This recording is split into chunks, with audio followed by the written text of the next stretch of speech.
85% of all Canadians had received a first dose. 79% of all Canadians of all ages had received 2 doses.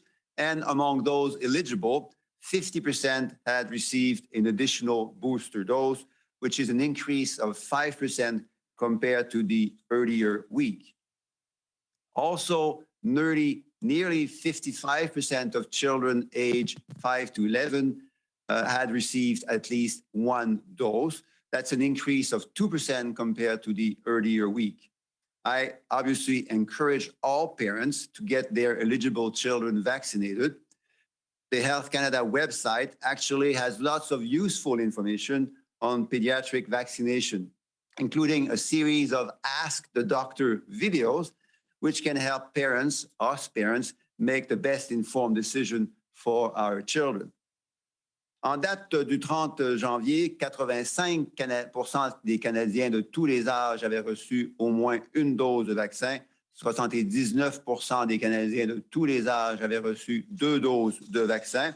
Et parmi tous ceux et celles admissibles, 50% avaient aussi reçu une dose de rappel additionnel, ce qui représente une augmentation de 5% par rapport à la semaine antérieure. Près de 55% des enfants âgés de 5 à 11 ans avaient aussi reçu au moins une dose, ce qui représente une augmentation de 2% par rapport à la semaine précédente. J'encourage tous les enfants, tous nos parents, évidemment, à faire vacciner les enfants de 5 à 11 ans. Il y a beaucoup d'informations utiles sur la vaccination pédiatrique, incluant une série de vidéos intitulées « Demandez aux médecins » sur le site de Santé Canada pour nous aider comme parents à faire les meilleurs choix concernant nos enfants. Je remercie aussi tous ceux et toutes celles qui ont retroussé leurs manches et qui continuent à retrousser leurs manches pour choisir de se protéger et de protéger ceux et celles qui nous sont chers. The COVID-19 pandemic has reinforced the importance of nurses in our health system. Now, more than ever, is a time to ensure their perspective, the perspectives of nurses, and their experiences have to be more integrated in our decision-making. That is why last week, Health Canada began a process to hire a chief nursing officer. A successful candidate will not only represent the interests of nurses at the national level, but will also contribute to the important healthcare policy work that Health Canada needs to do ongoing. I encourage all qualified candidates to apply, and I look very much forward to greeting the new Canadian nursing officer later this spring. La pandémie de COVID-19 a renforcé l'importance cruciale des infirmières et des infirmiers dans notre système de santé. Maintenant, plus que jamais, il est temps de garantir que leur point de vue et leurs expériences soient davantage entendus et pris en compte dans les décisions que nous prendrons et que nous prenons à l'échelle du pays. C'est ainsi que cette semaine, Santé Canada a lancé un processus pour l'embauche d'une infirmière ou d'un infirmier en chef. La candidate ou le candidat retenu représentera non seulement les intérêts importants des infirmières et des infirmiers à l'échelle nationale, mais contribuera également de manière substantielle aux travaux et aux décisions qui vont devoir continuer à Santé Canada en matière de protection de la santé des Canadiennes et des Canadiens. J'encourage donc l'ensemble des Canadiens et des Canadiens qualifiés à postuler et j'ai bien hâte d'accueillir la nouvelle infirmière ou le nouvel infirmier en chef un peu plus tard ce printemps. Case counts have been decreasing in recent weeks, but hospitalizations and ICU remain at a very high level. It therefore continues to be important to limit the spread of the virus as much as possible. We have to remain prudent. Individual efforts, that is the efforts of every one of us, including the layering of personal protections, are helping to slow transmission and help also mitigate severe illness across Canada. I'll say it again, we'll say it again. Vaccination is one of the most effective ways to protect ourselves against severe disease and transmission of COVID-19. If you have not already done so, I urge you to take this important step to protect yourself and to protect the health of those around you. Bien que le nombre de cas ait diminué dans les dernières semaines, le nombre d'hospitalisations et de gens que l'on retrouve dans les unités de soins intensifs demeure très élevé. Et nous devons donc continuer de mettre en œuvre tout ce que nous pouvons faire pour limiter la propagation de ce virus autant que possible. Il faut continuer à être prudent. L'utilisation de mesures de protection personnelle et d'autres mesures nous aident à ralentir la transmission et les incidences de cas graves. Je le répète, et on le comprend, mais toujours important de le redire, la vaccination est l'une des mesures les plus efficaces pour nous protéger contre la transmission et l'incidence de cas graves de la maladie suite à une infection à la COVID-19. Si vous n'avez pas encore reçu une première dose de vaccin, je vous encourage à le faire pour vous protéger et protéger toutes celles et tous ceux qui vous entourent. Merci. À vous, Dr. Tam. And bonjour à toutes et à tous. This winter, unprecedented numbers of people in Canada have been infected with the highly contagious Omicron variant. Though declining, daily new case counts averaging over 10,000 daily, together with other indicators of COVID-19 disease activity, including test positivity, RT, or the effective reproduction number, and wastewater surveillance trends, indicate ongoing widespread activity across the country. Presently, severe illness trends are elevated or still rising in many areas of the country. Up to February the 2nd, an average of over 10,000 people with COVID-19 were being treated in hospitals each day, including over 1,100 in intensive care and over 140 deaths were reported daily. As we continue to take measures to mitigate the impact of COVID-19 and protect our heavily strained health system, experts are learning more every day about the effectiveness of COVID-19 vaccines. At the same time, we are moving ever closer to more and better treatments. These advancements will help lighten the load that so many of us have been carrying in the space between us and through the difficult sacrifices we've made. Since the outset of COVID-19 vaccination programs, Canada's National Advisory Committee on Immunization, or NACI, and health authorities across the country have continued to monitor vaccine safety and effectiveness data.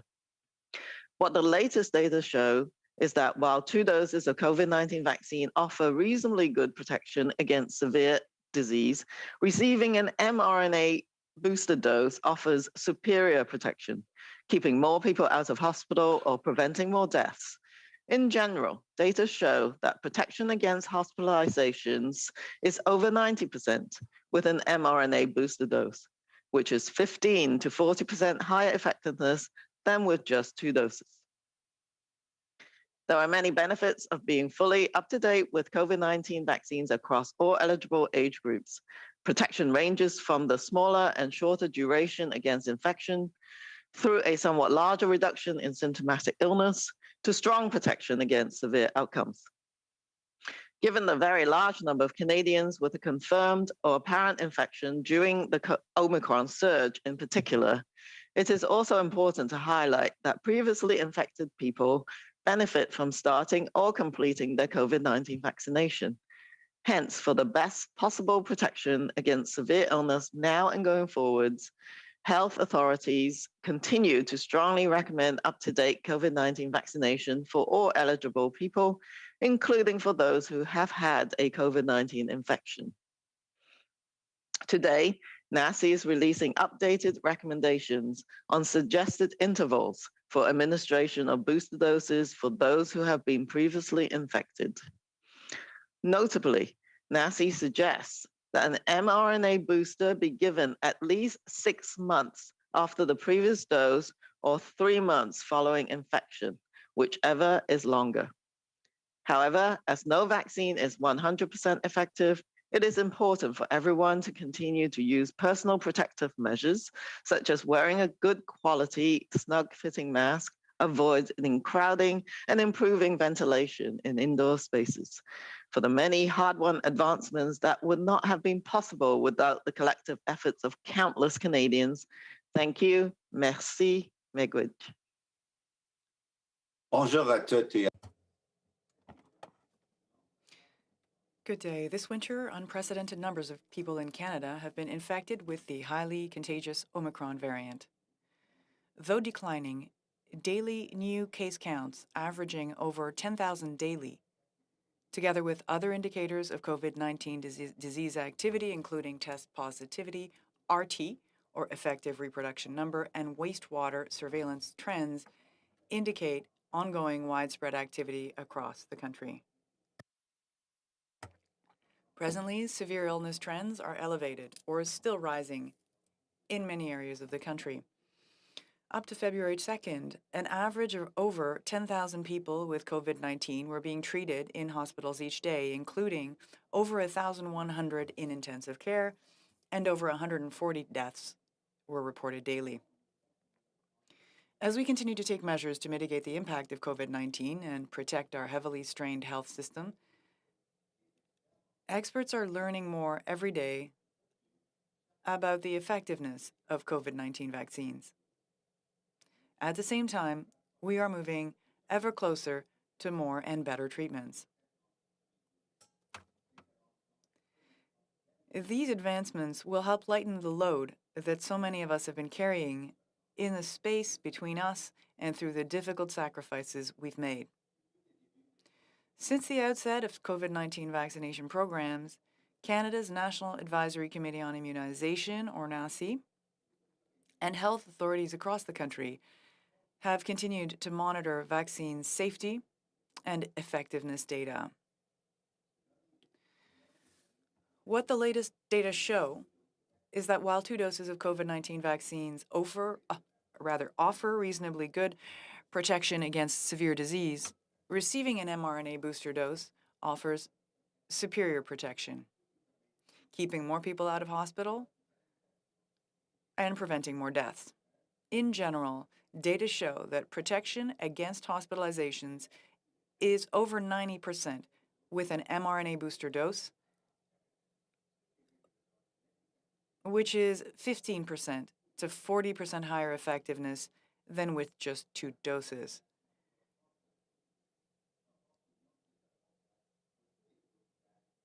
There are many benefits of being fully up to date with COVID-19 vaccines across all eligible age groups.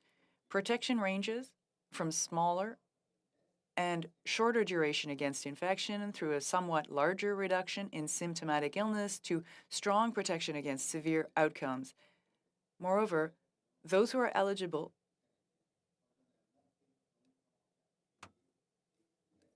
a booster can decrease your risk of infection, which can in turn reduce the likelihood of spreading the virus to others. This is one way that being up to date with your vaccination provides an additional benefit of indirectly protecting others in your family and community. This can be especially important in helping to prevent infection of seniors at high risk and others who may not mount a strong immune response.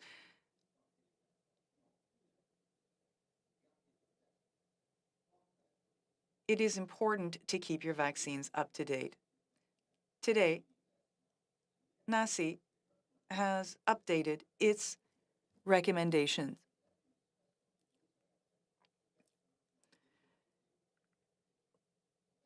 When expectant and new parents, as well as their households and close contacts, are fully vaccinated, indirect protection can help reduce infection that could lead to potentially severe outcomes in pregnancies, newborns, and very young children.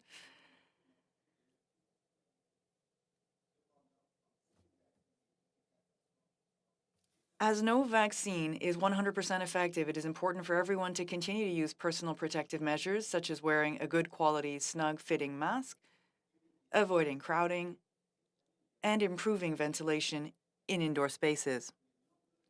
For the many hard-won advancements that would not have been possible without the collective efforts of countless Canadians, thank you. Merci. Miigwech. Merci beaucoup à tous. Thank you very much. We'll go to questions. You know the drill. One question, one follow-up. J'ai fait une liste en tentant d'alterner le français et l'anglais et ainsi qu'en respectant l'ordre du premier arrivé, premier servi. Ce qui aide aussi. First come, first serve. I think what would be helpful if you had the proper microphone for interpretation, it is easier for the interpreters to hear you and for them to do their work. We'll start with Pierre Saint-Arnaud from the Canadian Press. You have the floor, Pierre. Go ahead.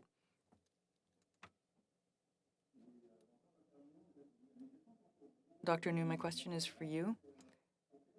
In Quebec, we've heard that there's been a drop in hospitalizations, a drop in intensive care, but the expectation is that there might be a rebound, a climb in February. Can you tell me what provinces are still seeing this rise? And in those provinces where there been a drop, can they also be expecting another rise? Answer, thank you for the question. That's a good question. It's difficult to answer because Canada's a large country and every province and territory has its own situation as to what's going on in real life. I can tell you that with our counterparts in the provinces and territories, everybody has been really closely monitoring the epidemiological data out in the field, and everyone is prepared to adjust public health measures when required. Everyone's done. Everyone's tired. So am I, given what's happened with COVID-19. Everyone wants public health measures to be loosened, but we're seeing, and we've seen with previous waves, that there is a balance that needs to be struck. If you do away with public health measures too quickly, then there's always the risk of creating more hospitalizations, more potential deaths. I think really it is important to continue with the vaccination effort, increase vaccine coverage. Everybody has a personal responsibility to take individual protective measures, wear a mask that is well adjusted to their faces, that's a good quality mask. Aside from that, it's really up to local authorities to take a look at what's going on. If we loosen the rules, then that means that you might eventually have to, in certain cases, reinstate some measures. It's difficult to predict what will happen if we loosen some of the rules at this point, some of the measures. We are watching these incidence reports. This is not a second question, but could you give us an overview of the provincial picture? But my second question is this. We're seeing BA2, which is an Omicron subvariant. What do we know about the three most important characteristics? How virulent, how resistant it is, and how contagious it is? How much does it resist the vaccinations that we currently have in place? Answer. To answer your first question, I think it's interesting. It's interesting to see under the Omicron wave, the largest provinces, Quebec and Ontario, started with their own wave before the other provinces and territories. So we can see what's going on in Ontario and Quebec. Perhaps we've already hit the peak of these number of cases. But now we have to take a look at what's happening with the rates of hospitalization and deaths. These are always lagging indicators, and we can take a look at what's going on in other provinces. Perhaps later on, perhaps they have not had the same experience as Ontario and Quebec. That's the answer to your first part of your question. But about BA2, the Omicron subvariant, we detected the first cases in Canada. Actually, retrospectively, we noticed a few cases in November. But with sequencing and sampling in our labs, we can see that it represents about 8% of the reported cases that we've sequenced. So there you have it with the three questions. Now, as to preliminary data, it is possible. BA2 the indications seem to be that BA2 is more contagious than the BA1 original Omicron variant, but we don't have enough information or data to tell us if it's much more severe in terms of an illness, and also as to the vaccine effectiveness. We can't say that we've seen a massive change in the effectiveness of vaccines versus BA1. We'll continue to be monitoring this. Of course, every variant requires us to maintain our collective effort. Vaccination, first and foremost. Merci. Et sur la question des hospitalisations, Pierre, on va s'assurer que vous obteniez les réponses les plus à jour possibles avec l'équipe de communication de la santé publique et la mienne. Merci. Rafi Boudjikanian, CBC News, you're up.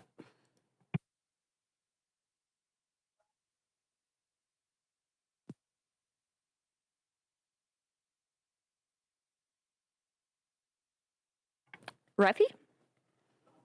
Sorry, was I muted still? Okay, you're good. Okay, thanks. My first question is for Minister Duclos. You promised 140 million rapid tests would be delivered to the provinces in January. We know some are reporting numbers that are much lower than that. And so where are the rapid tests? Thank you. So let me first provide a higher overview for those that maybe didn't follow the whole context. So we know that even prior to Omicron, the use of rapid tests was not only underestimated, but the value, I think, was probably misunderstood. And that's why for some months, and a large number of months, in fact, in 2020 and 2021, there was a relatively modest demand for rapid tests on the part of provinces and territories. That's not a blame, it's just a statement.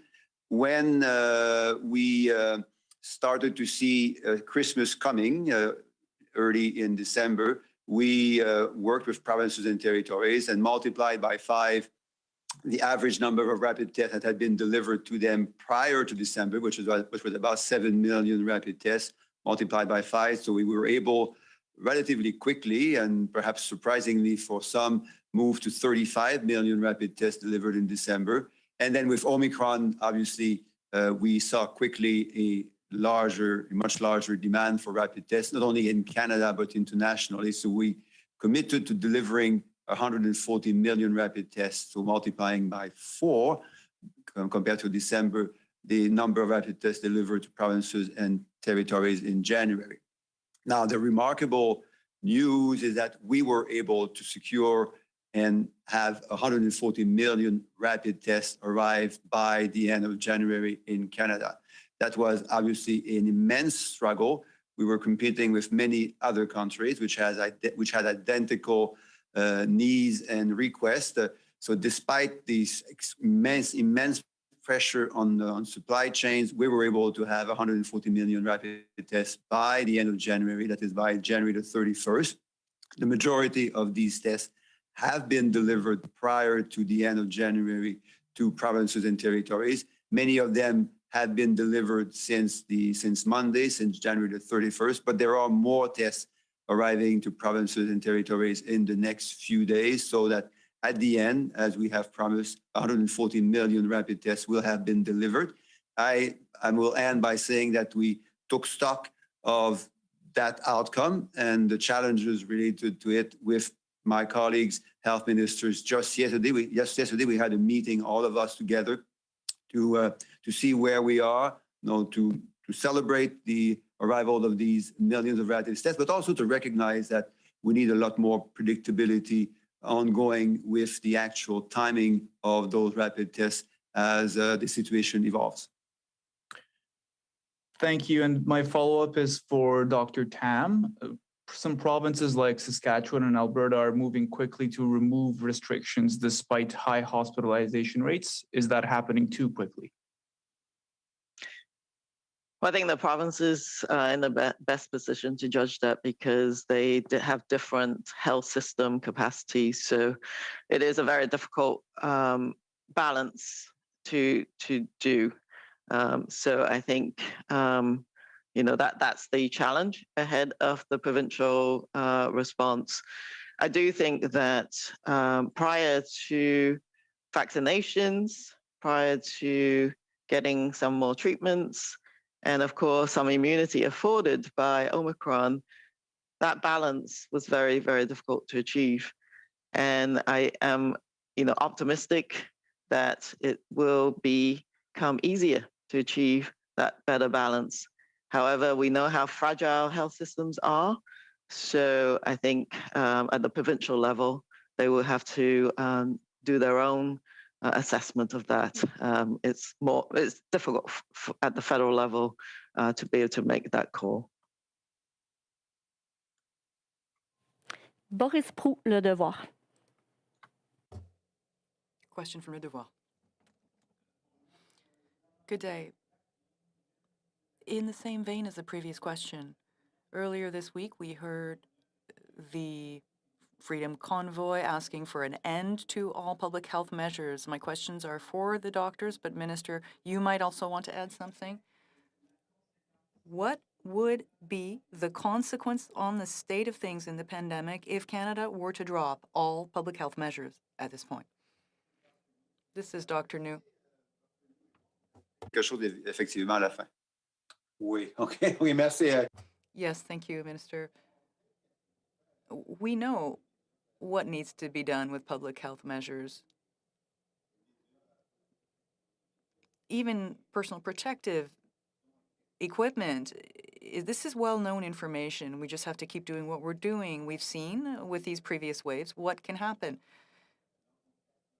If there's an increase in contact among people who might be vulnerable, susceptible to the infection, then vaccine coverage, or in some cases, vaccine coverage may not be high enough in some populations. We know exactly what needs to be done. We have the tools in our toolbox. We have these vaccines. Now we have some treatments and the necessary measures to reduce the risk of exposures. So it's not a good idea, I don't think, to do away with public health measures too quickly. We do need to be cautious in our approach and maintain a lot of flexibility to do things when necessary. If we look at the scientific perspective, at least, it's unquestionable. It's a matter of finding the right balance. Et j'ajouterais tout simplement qu'on ne peut pas être à la fois contre la vaccination et contre le confinement. La seule façon d'éviter le confinement, de s'assurer qu'on retourne à une vie plus normale, c'est d'être pour la vaccination. Donc, ceux et celles qui militent à la fois contre la vaccination et contre les confinements, malheureusement, ce n'est pas compatible, ça ne fonctionne pas. On a vu avec une très grande joie au cours de la dernière année, la science et les scientifiques nous amener des vaccins. On sait que normalement, ça aurait pris, là, il n'y a pas longtemps, une dizaine d'années à la science et aux scientifiques de produire, pour lutter contre la COVID-19, certainement des vaccins. On a fait ça avec la science en moins d'une année, ce qui est extraordinairement remarquable. On a en plus eu la chance au Canada d'être un des pays les mieux vaccinés grâce au processus d'approvisionnement qu'on a mis en place et grâce aux efforts que les Canadiens, la grande majorité des Canadiens ont fait. Heureusement qu'on a eu cette chance scientifique et ce travail des Canadiens parce qu'on serait présentement avec Omicron dans une situation extraordinairement difficile. Ce qu'on voit comme mesure de confinement, le couvre-feu au Québec, les fermetures, tout ça, là, ça aurait été de la petite bière par rapport à ce qu'on aurait eu besoin de faire en l'absence de cette chance que nous avons eue de vacciner autant de Canadiens. Donc, être contre la vaccination et contre les mesures de santé publique, ça n'a pas de sens. La seule façon, c'est de continuer, et la Dr Tam et le Dr New l'ont très bien dit tout à l'heure, de continuer à se faire donner une dose de rappel pour ceux et celles qui n'en ont pas encore reçu. Tout à l'heure, je mentionnais que c'est à peu près une augmentation d'à peu près 5 % par semaine là, dans le taux de couverture d'une dose de rappel. C'est très bon, mais il faut aller plus vite parce qu'on est seulement rendu à peu près 50 %. Il faut se rendre certainement autour de 85 peut-être même 85% et plus. Donc, on voit là, que la vitesse n'est pas suffisante. Il faut continuer à accélérer cette administration des doses de rappel. Même chose pour les enfants. De 5 à 11 ans, on est rendu à peu près 50% aussi, mais ça augmente de juste 2% par semaine. Ce n'est pas assez vite. Il faut que nos enfants soient davantage et plus rapidement protégés. Finalement, je dirais aussi une bonne nouvelle, c'est qu'à chaque jour, on constate qu'il y a environ 10 000 personnes qui reçoivent leur première dose de vaccin. Ça, c'est une super bonne nouvelle. Il y a 10 000 Canadiens de plus par jour qui choisissent d'aller chercher une première dose de vaccin et qui vont ensuite aller chercher une deuxième dose et une dose de rappel un peu plus tard. Ce sont 10 000 personnes de plus par jour qui choisissent de se protéger eux-mêmes, qui protègent ainsi ceux qui vivent avec eux ou avec elles et qui protègent aussi nos travailleurs de la santé. Merci. Et rapidement, suivi, le Comité national de l'immunisation. As a follow-up, NACI is recommending a booster shot after 6 months. My question is the following.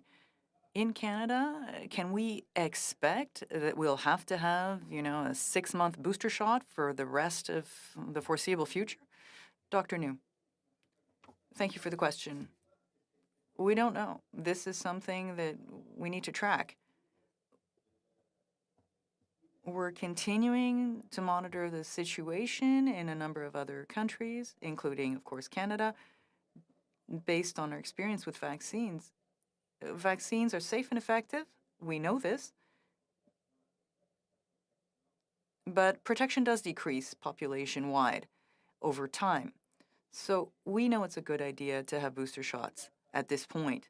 What will happen in the future? We don't know, because you have to take a look at other studies and potentially other vaccines that might be adapted to these various variants. I think it's also important to raise the point that if we might be talking about booster shots here in Canada, it's not just a Canadian issue, it's worldwide. It's important to have access and to make sure that everyone the world over has access to vaccines, because it's not only about vaccinating Canadians in Canada, it's also about vaccination coverage throughout the world. Everybody is vulnerable, even specifically with respect to the emergence of new variants. If we're not prepared to offer vaccination the world over, this could be a problem. Monsieur Duclos, vouliez-vous ajouter quelque chose, non? Non, c'est très bien dit. Parfait. Merci. Je pensais que vous vouliez prendre la parole. Donc, on va aller à une prochaine question. À ce moment-là, Dylan Robertson, Winnipeg Free Press. Hi, thanks for taking our questions, and good morning, Minister Duclos. The Toronto Star has a report this morning on the delay in January shipment of rapid test provinces. The paper found that some Atlantic provinces got upwards of 85% of their quota, while others with much higher prevalence of active COVID have half or even 1/3 of their quota. So if your government is guided by evidence, why is your department giving rapid tests to provinces that don't need them as badly?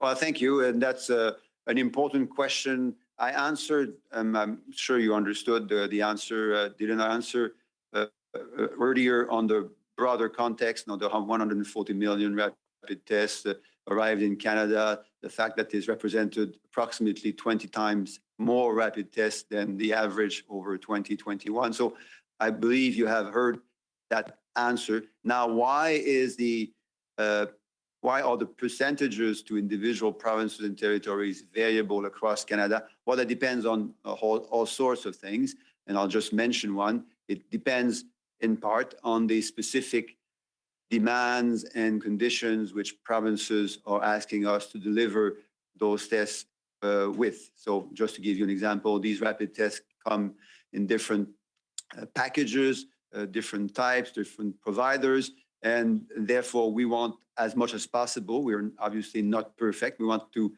meet those demands and expectations of different provinces and territories, and that means that some of those rapid tests are delivered more quickly because of the size of the boxes and so on to some specific provinces and territories. But overall, we're obviously extremely mindful of the importance of treating all provinces and territories equitably. And that's why, for instance, we are now proceeding with a per capita allocation of rapid tests to provinces and territories. That was done differently in 2021. And we know that because of that, some provinces and territories got more rapid tests because they were asking more of those rapid tests. But now we believe that across Canada, all Canadians, regardless of where they live, should have access to the same availability of rapid tests wherever they may live.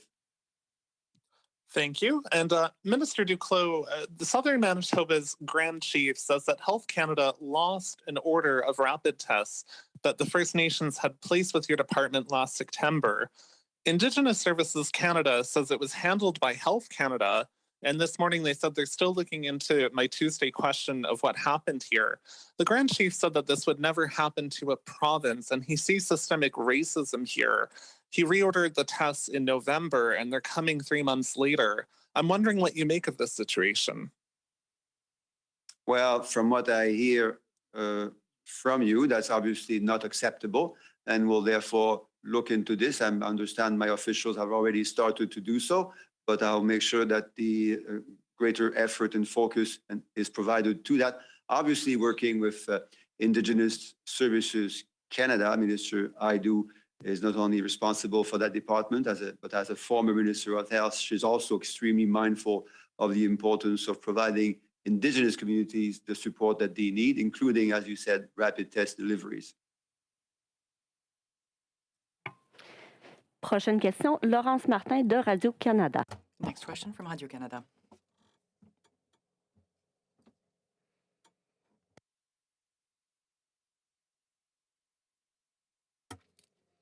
Laurent, we can't hear you. You must be on mute. Laurence, can you hear us now? Yes, we can hear you. My question is for Minister Duclos. Should we loosen public health measures at this point with all of these people being upset by the issue?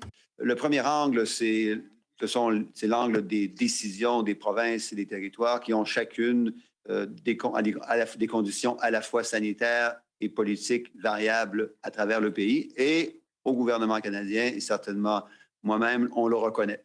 Le Canada est un grand pays, à nouveau avec différentes situations épidémiologiques, mais aussi différentes situations politiques. Et c'est à chacune des provinces et des territoires de prendre les décisions que cette province ou ce territoire juge les plus appropriées dans leur contexte. La deuxième chose que j'ajouterais toutefois, c'est que, comme je disais un peu tout à l'heure, ceux qui militent contre la vaccination militent pour les confinements. Parce que la seule façon d'éviter les confinements, que ce soit au Québec ou ailleurs, c'est d'avoir des taux de vaccination élevés et accrus. C'était vrai pour le Delta. Je vais vous mentionner rapidement là, une étude qui a été produite là, par des experts de Santé Canada, une étude qu'on appelle contrefactuelle, c'est-à-dire une étude qui regarde ce qu'aurait été la situation en 2021 en l'absence de vaccination, indique à quel point la vaccination est essentielle pour éviter les confinements.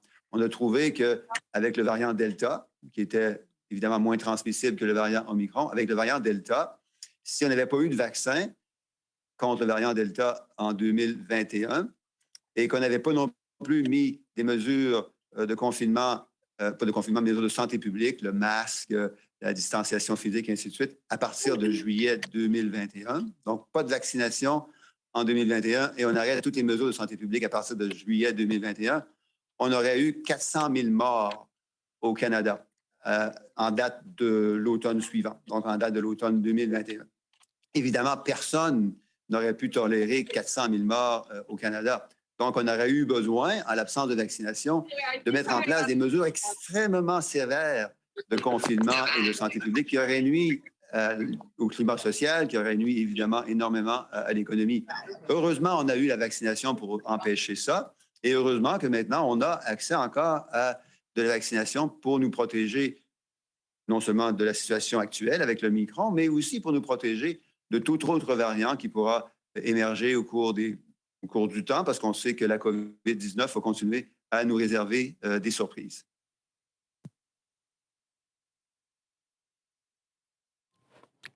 Laurence, un suivi? A follow-up, Laurence. Yes, Minister, I understand there are protesters who don't believe in vaccination, but there's a large majority of Canadians who are vaccinated, and they are also tired of lockdowns. Are you prepared to do something about that? Provinces, of course, have to make decisions, but you're the federal Minister of Health. Will you be prepared to say this is going to be the last major lockdown unless there's another major wave coming that ravages the country? Are you prepared to tell Canadians that lockdowns are no longer the solution to limit the impact of the virus? Toute bonne nouvelle doit être non seulement répétée, mais aussi entendue. Ce qu'on voit, c'est qu'au Québec, en particulier, on a atteint de toute évidence un plateau en matière d'hospitalisation. On a connu au cours des derniers jours là, une réduction d'environ 20 du nombre de personnes hospitalisées, qui est très bien. Ceci étant dit, c'est beaucoup au-delà, autour de 2600 hospitalisations au Québec, c'est beaucoup au-delà de ce que le ministre Dubé avait signalé comme étant un niveau là, acceptable un peu plus tôt en décembre. Et c'est pour ça que le gouvernement du Québec procède, comme on l'entend, là, avec prudence, mais aussi avec intelligence en matière de retrait des mesures de santé publique, y compris l'ouverture des commerces et ainsi de suite. C'est la même chose qui se passe ailleurs dans le pays. En matière d'hospitalisation, l'ouest du pays n'est pas arrivé encore à un plateau. En Manitoba, Saskatchewan, Alberta, la Colombie-Britannique, on regarde les chiffres, ils sont un petit peu là, décalés par rapport à ce qu'on a vu au Québec et en Ontario. Mais évidemment, ça va aller mieux, ça va déjà mieux dans plusieurs de ces régions que ce que c'était il y a quelques semaines à peine. Donc, on est positif, on est optimiste. On sait que les choses vont continuer d'aller mieux parce que tout d'abord, les gens font de plus en plus les bons choix, puis que la vaccination, avec l'augmentation des doses de rappel, est de plus en plus efficace. Merci. Il n'y a plus qu'une main virtuelle. There's only one virtual hand up. Raymond Fillon, TVA.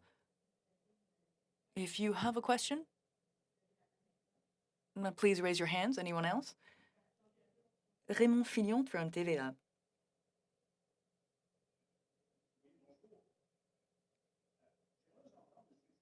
Minister Duclos, I'd like to hear what you have to say about the occupation of the streets of Ottawa.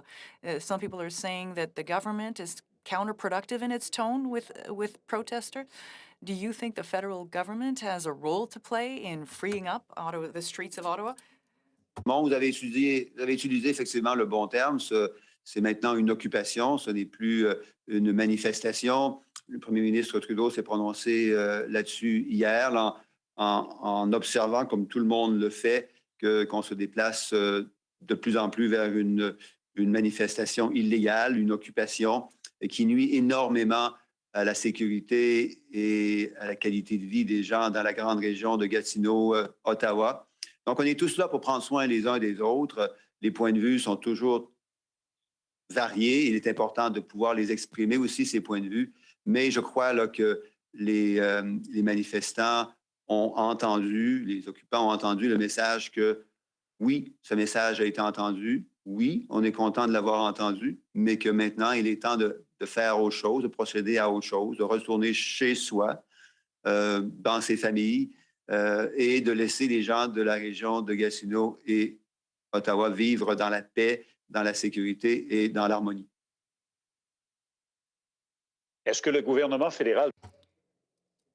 Does the federal government need to be having talks with these people?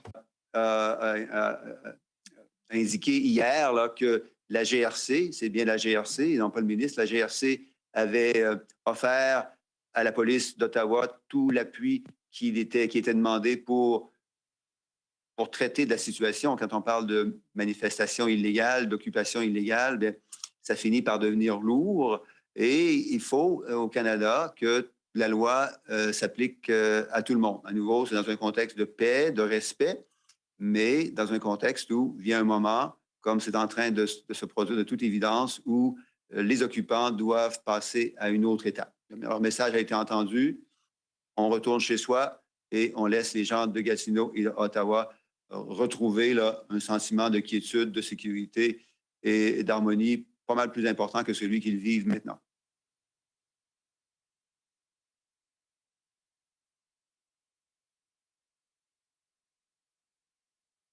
Oui. Ray, un suivi?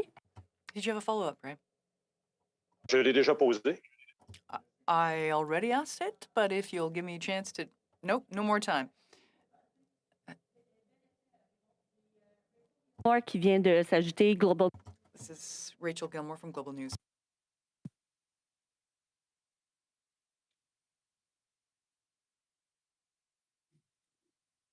Et non, il n'y a pas de Rachel. Apparently, there's no Rachel. So, Raymond, I should have given you the floor to continue along with your questioning. Rachel, are you there? Hey, sorry, can you hear me? Yes.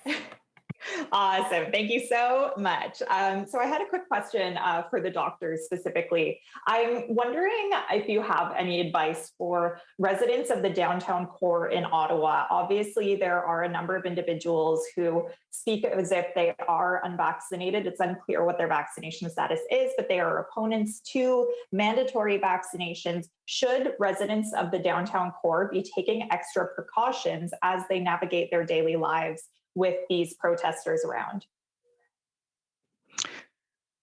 I think that for the question, the first thing is, of course, follow the advice of Ottawa Public Health. They have the pulse on the ground in terms of what's going on from a public health perspective, and they would issue advice as needed.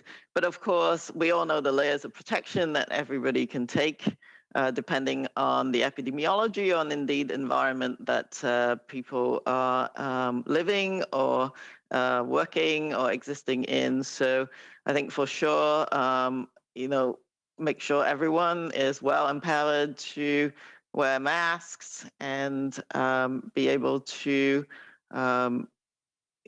use all those layers of protection that we talk about every day to try and protect themselves. But I think if you're well vaccinated, you're wearing your mask and you're conscious of where you're moving or gathering and take extra precautions, you can certainly reduce your risk of infection. But there's still quite a high level of transmission going on right now in most parts of the country, even though the cases are coming down. So no matter where you are, I think this advice applies.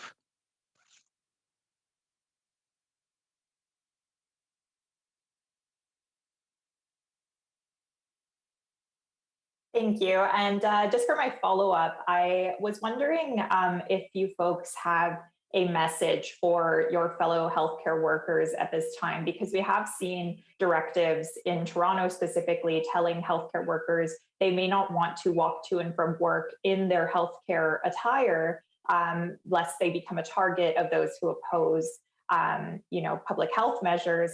And we've also seen reports that citizens in downtown Ottawa who try to follow the advice you just mentioned of wearing masks also find themselves harassed. So do you have any advice for A, the individuals who are being harassed for following public health advice, and B, a message for healthcare workers who might be finding this whole situation disheartening? Yes, so I think we need to really be grateful and appreciate our health workers and our public health workers, because they've been working day and night for over 2 years to try and keep all of us safe. And it's unacceptable. Any kind of hate, any kind of violence it should not be tolerated. Protests are one thing, and it should be done as peacefully. Should be done peacefully. And these are the very people who are trying to help, not only to protect people against COVID-19, but to support the community on all sorts of health issues. If you had an accident, if you need surgical interventions, if you need cancer treatment. So all these workers need to be able to have a safe passage to work. And I think that's critically important. I know that the minister may have something to say, of course, having policies that essentially lays out the fact that harassment of healthcare workers is completely unacceptable. Thank you. And not only is it completely unacceptable for the reasons that Dr. Tam mentioned, but we are all aware, I believe, that the House of Commons passed and Parliament passed a law just earlier in 2021, putting severe criminal sanctions for those that are intimidating, threatening healthcare workers. We are immensely grateful to them, and we depend on them. And in fact, we're all in this together. We depend on them for the reasons that Dr. Tam said. Not only are they looking after thousands of Canadians being hospitalized because of COVID-19, but also looking after many other thousands of Canadians that every day require hospital and other healthcare services. So unacceptable and criminal. And because of that, I would invite all healthcare workers to report any such incident to their police force. Okay, so we have a hard stop at 10:30, and I just saw Laura Osman's hand come up, so we'll go with the last one for the road. Laura? Thank you so much for taking my question. I wanted to ask about vaccine mandates. Of course, some provinces saying they want to do away with vaccine passports, for example. And a lot of people are wondering if there's any value in them left, given just how transmissible Omicron is, even for the vaccinated. And so I'm wondering if the doctors can weigh in on the value of vaccine passports at this point. Yes, it's Teresa Tam. Maybe I'll start. We're actually looking at a whole range of public health measures and policies together with the provinces and territories, trying to get a handle from my colleagues, the chief medical officers on the ground, as to what the path forwards might be for a whole suite of these measures. I think vaccine mandates, of course, primarily are related to provincial jurisdiction. And I do think these measures should be evaluated going forwards, but for sure, we're reiterating that vaccines are extremely important, particularly in reducing serious outcomes. But as I've said in my opening remarks, the protection against infection is reduced, certainly with 2 doses. It doesn't really protect you against infection, but 3 doses can certainly protect you for a period of time against infections, but really, really good protection against serious outcomes. And our ultimate goal, I think, in this country is to reduce serious outcomes and mortality, which vaccines fundamentally a foundational tool or layer of protection that I think everyone needs. So how do we make sure that we optimize and maximize vaccinations is something that is of collective interest and a topic of critical discussion right now. I think jurisdictions are in slightly different spaces in terms of their current situation. So I do think that all policies need to be re-examined over time. And this is one of them as well. But for now, of course, vaccinations are really important in our ability to manage the negative impacts of this current wave. I think what we do need to do going forwards as we emerge of the Omicron wave is to recognize that this virus is not going to disappear. And we need to be able to address the ongoing presence of the SARS-CoV-2 virus in a more sustainable way. And we need to continue, and the virus will continue to evolve. So we need to also continue to evolve our measures, recognizing that further waves will occur. Some will actually be quite severe or disruptive, and we need to be ready for them. But we do need to have more longer-term sustained approaches and capacity building so that we're not in crisis mode all the time as we fight this virus. So I think I'm looking forward to that kind of a slightly longer-term discussion with my colleagues. Thanks so much, Dr. Tam. Go ahead, please. If I may add very briefly, sorry to interrupt, to the wise words of Dr. Tam, the key objective of a vaccine mandate, and we do this at the federal level, is to protect individuals, protect people through vaccination. So the vaccination mandate's primary objective is to protect people when they move and work in life. It's not to punish them.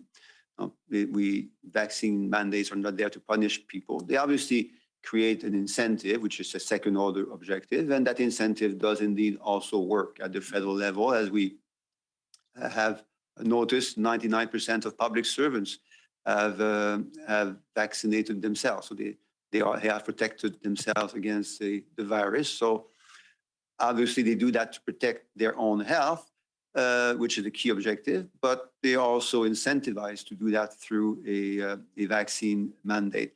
I would end by saying that, as Dr. Tam mentioned, this is going to be an ongoing conversation, but vaccination, as we said earlier, is an incredible tool which science and scientists have given us about a year ago, which we've had the fortune of using with great success over the last year, which we know is going to continue to be an important tool as we move forward. Thank you so much. On that note, I was hoping to ask you, Minister Duclos, as well, about travel mandates and what conversations are happening in terms of at what point can the federal government start to think about stepping that down from sort of a scientific perspective in terms of maintaining protection without inhibiting people unnecessarily? I'm sorry, I think I missed part of your question. I apologize for asking you to repeat again. Not at all. I'm just wondering at what point the federal government expects to start stepping down vaccine mandates for travel, given some of the things you just said and what Dr. Tam said about, the protection against transmission with 2 doses. Well, the short answer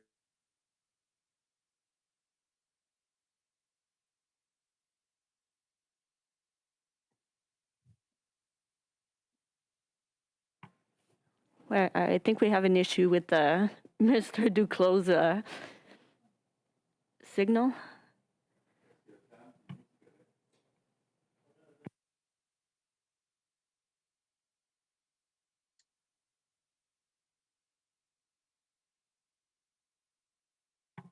Okay, sorry about that. Laura, you won't get your answer. Maybe Dr. Tam or Dr. New, you wish to answer about the travel mandates?